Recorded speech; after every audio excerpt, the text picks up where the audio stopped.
Hi guys! Welcome sa ating bagong lesson. Ito ang Don't Dream It's Over ng Crowded House. Sa lesson na to, matutunan nyo ang intro, chords, strumming pattern, at meron tayong solo. Pero bago tayo magsimula, kung bago ka sa channel na to, please pakipindot lang ang subscribe button, ganun na rin ang notification bell para maging updated ka sa mga gagawin ko pang videos na katulad dito. Okay? Simulan natin.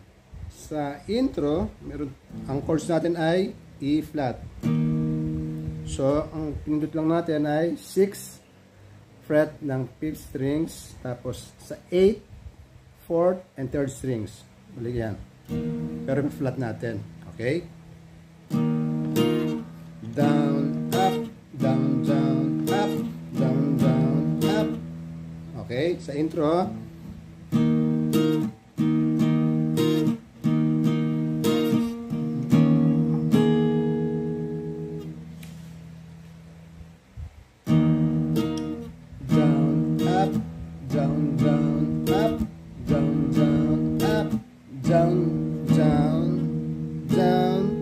yung sa tatlong down,